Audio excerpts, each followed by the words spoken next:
Hello, Go Horrors and fellow Deadites. I'm Brendan, and welcome to Our Life in Horrors news update. These are going to be some of the biggest headlines from this week in horror news. Starting us off, the movie adaptation of Until Dawn, which will be directed by David S. Sandberg of Lights Out and Shazam, adds Hellraiser 2022 star Odessa Zoya, probably butchering her name, but she is added to the cast. I'm very curious about this. I've never played the video game before. I've seen clips of it, but it's a PlayStation exclusive, and I am Xbox, so I never got the opportunity to play it. I know it's a choose-your-own survival kind of game. I'm very curious to see if they do like their own thing with the source material, or if they just decide to kind of copy and paste off of what they did with the game. I'm very curious. I'd like to know your thoughts down below, please. Let me see. Nicole Kidman and Sandra Bullock are confirmed for Practical Magic Part 2. Not Part 2, but 2. I have never seen the original. I know that Samantha is a huge fan of this movie. This has been like 25 years in the making, supposedly, but they are still in very early development. Even knowing that they are confirmed as of right now, that doesn't mean that they will be confirmed for the actual movie, but they are trying their best to work themselves into it. So we'll see. I've never seen the original. I think that Samantha is going to force me to watch this movie on October, sorry. So yeah, I'll have to check it out and see what I am missing. M. Night Shyamalan's new horror thriller Trapped, starring Josh Hartnett, has had its release date pushed forward, not back. It'll be pushed forward a week from its August 9th original release date to August 2nd, which is very curious. I'm not sure if there's something that it's competing with on that weekend, or if they think it'll have more success on that weekend. So we'll see. This summer is filled with horror movies, and I'm very for it. I'm very excited. I think that this looks like a very good M. Night Shyamalan movie. I haven't seen his last one. I started it, but haven't finished it. But I didn't mind Old so much. I thought it was pretty good. Sorry, excuse me. But yeah, I'm very excited. This trailer really intrigues me. I love Josh Hartnett. I love the situation that is going on here, like the story.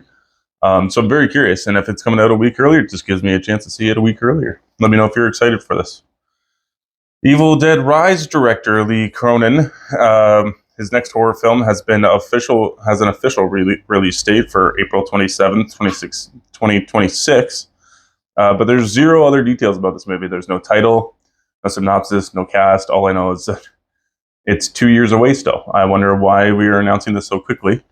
I thought maybe he had something else on the go. I'm not too sure. I know he just made his own production company and signed a deal with somebody. I believe it was New Line Cinema. So I don't know what's going on. Why are we waiting so long for another Lee Cronin movie?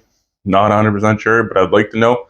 I am a fan of Evil Dead Rise. I really like The Hole in the Ground. I thought that movie was very well done. Evil Dead Rise is kind of a take it or leave it kind of movie if you like it or not. It's very silly, but it's fun. Let me see. Marvel Studios' Blade has lost its second director. The director is Yann Dimage, and this is the second one they've lost, so I guarantee you that the movie will be pushed again.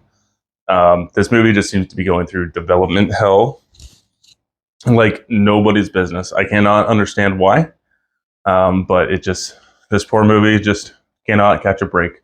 I'm excited for Blade to enter the theater scape. I'm a huge fan of Blade 1 and 2.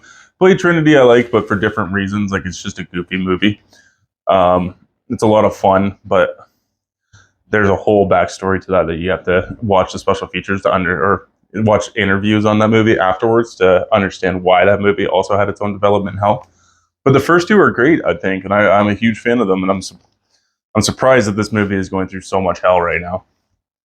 Let's see. What else do we got here? Writer-director Parker Finn of Smile and Robert Pattinson are teaming up to remake Possession. The original one was starring Sam Neill, and I'm not sure what the female lead was in that movie. I have never seen it. I don't know if this movie's ever gotten a U.S. or North America release. I know it's been released a few times overseas, and I just cannot seem to get my hands on it for a decent price. I've wanted to see it because apparently it has like one of the craziest takeover possession scenes put to film. I've seen the scene, but I want to know the leads up towards that. because I know it's a pretty wild and dark movie. I just got to see it at some point, and it's just been out of my grasp, unfortunately. Um, Robert, is it Kripke? I think so. Eric Kripke. Eric Kripke of showrunner for The Boys has stated that the show will end after season 5, which is sad news for The Boys fans. I was banking on it going for a lot longer than that, knowing the success of his show Supernatural went on for 15 seasons.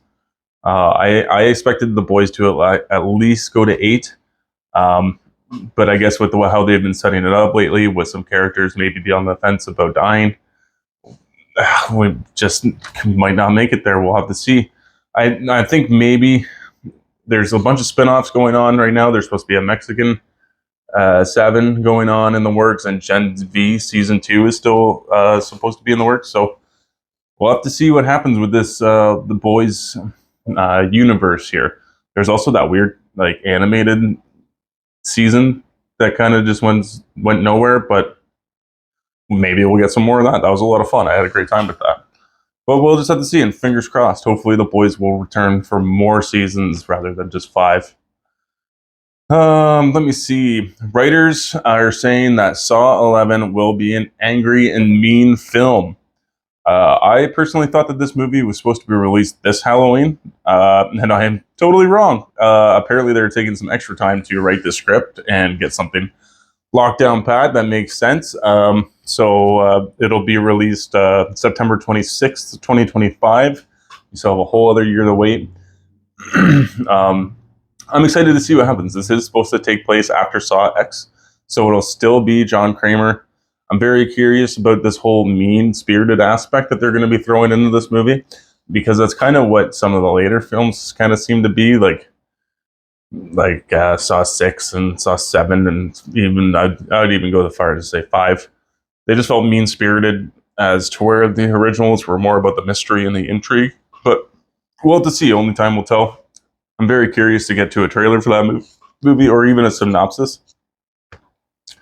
In my last bit of news here, I don't know if this is a surprise to anybody, knowing that he has been taking the horror genre by storm, but David Howard Thornton, the Terrifier, is going to be playing the killer Steamboat Willie in the new slasher titled Steamboat. This movie was, of course, announced months ago when Steamboat Willie became in the free public domain character. This is not the only Steamboat Willie movie to be made within this year. So we'll have to see. I don't know. He was also the mean one, the Grinch. And I wish they had more of him in it, because I think his acting, his body expression and stuff with that movie was pretty on point with the Jim Carrey that we all, if you're anywhere between 25 to 40, The Grinch, How the Grinch Stole Christmas, Jim Carrey was your Grinch movie. So you can't tell me that he didn't embody that kind of personality. But unfortunately, I don't think that movie's going to get a sequel anytime soon.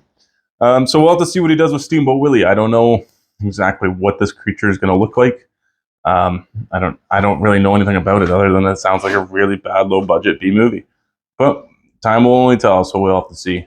And that is it for our news for this week. So it is time for a community shout out, and we're going to be shouting out Sledgehammer Horror. Ken and Ashley run the page over there on YouTube, so go give them a like, subscribe, and a follow. And check out all their stuff. They're very great people. They've collabed with us a bunch. They're very uplifting people. They want to promote all your stuff. They just love horror and the horror community in general. They're trying to talk with everybody they can about horror. They invite everybody on that they can. They just did this amazing video not too long ago where they asked the community to send them videos about childhood horror, and it was such a good video, and I loved it very much. I think it was a great way to involve the community in their page. So a big shout out to them. Thank you so much, Ken and Ashley, for helping us get started. And yeah, and remember, guys, don't forget to like, subscribe, follow, and remember to stay spooky.